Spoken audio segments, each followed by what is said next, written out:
Центр города утопает в клубах строительной пыли, а автомобилисты вынуждены ехать в объезд. Главная транспортная артерия Волгодонска подверглась широкомасштабному, как его называют в администрации, капремонту. На движение пассажирского транспорта строительные работы никак не повлияли. А вот водителям остальных средств передвижения приходится осваивать новые маршруты. Хотя привыкнуть к этому даже за неделю волгодонцы не в силах. Игнорируя знаки и ограждения, они продолжают поворачивать на проспект. Что грозит таким нарушителям и как долго терпеть строительные неудобства автомобилистам?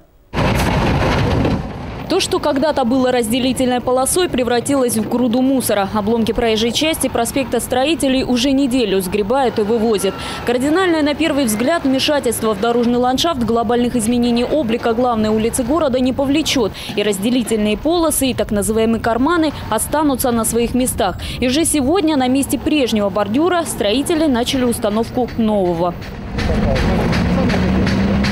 Работы здесь ведет Орловская ДРСУ. Они обещали сдать проспект уже к 1 ноября. Чтобы строителям никто не мешал закончить в срок, по левой полосе движение перекрыто от кольца Мирный Атом до рынка Бахус. Водителям предлагается объезд по улицам Черникова, Курчатова и Гагарина. Хотя менять направление движения готовы не все. Ни дорожные знаки, ни ограждения, ни даже патрульная машина ДПС не останавливает от привычного поворота на проспект.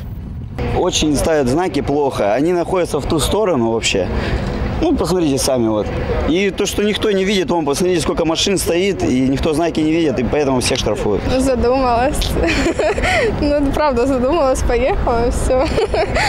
Инспекторы ДПС предупреждают, такая задумчивость может грозить административным штрафом, ведь знаки установлены в обозримых местах и в достаточном количестве.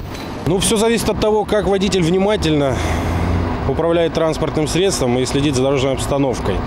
Я, как простой водитель, могу вам сказать о наличии как минимум 6 знаков на расстоянии 100 метров до производства работ. Поэтому легко сориентироваться и найти схему объезда.